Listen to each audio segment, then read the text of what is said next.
As liberties advocates, we're playing a game of chess. Our problem is we're playing with half the pieces. We are losing the narrative war every day. And when we lose the narrative war, we're losing the culture war, we're losing the political war, and this results in unchecked corruption and rampant moral failure. The media used to expose these things, but now the mainstream media has become part of a corrupt power structure. Journalism schools are hopeless because in America, they're trained to destroy the courage and creativity of justice-seeking young people that come into their programs. They replace that justice-seeking behavior with a desire to join the power structure rather than speaking truth to power. And I believe that we must be in the business of changing hearts and minds. This is very, very different than a 50-50 political battle. Luckily, most issues are not 50-50. Instead, the media creates this illusion, this impression that there is a split right down the country and that we have to fight for that 1% to win elections.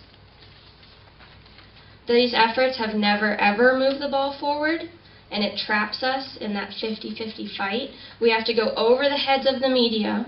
We have to jump over that imaginary 50-50 barrier in the political realm and show America the truth. We have to disrupt false narratives. Let's look at my Acorn investigation as an example. Why did it work? Simply, and I'm going to try and brainwash y'all with this today, disrupt narratives. We disrupted Acorn's narrative. For too long, Acorn got away with the story that they were helping low-income families.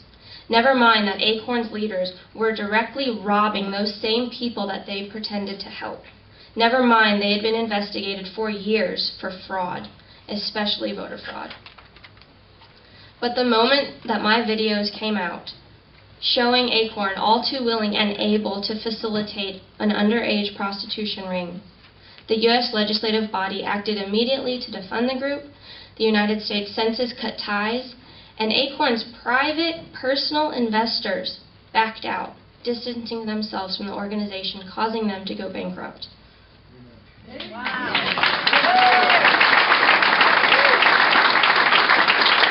Our videos post a clear and undeniable evidence of 30 years of their corrupt practices. And I want to ask you something. Was my Acorn investigation efficient? Yeah. Well, let me prove to you how much it was. Obama spent over $700 million winning the 2008 election. McCain spent over $300 million losing the 2008 election. Between James and I, we spent less than $1,500 making our Acorn videos. And I think it is arguable that if we had done those videos in the fall of 2008 rather than the fall of 2009, we would have an entirely different president.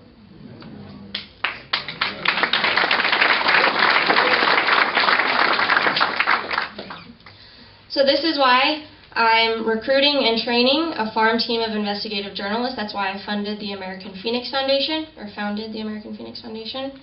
And our plan is for over the next 50 years, young journalists like myself will be breaking stories like Acorn every week.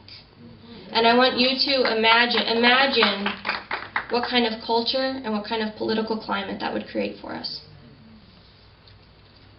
So, is it too much to ask all of you to stop wasting your time and money defending progressive Republicans?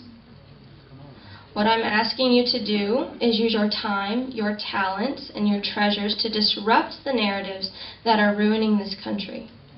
And I'm asking you to join me as I start my life's work of narrative disruption in the pursuit of justice. And that is all.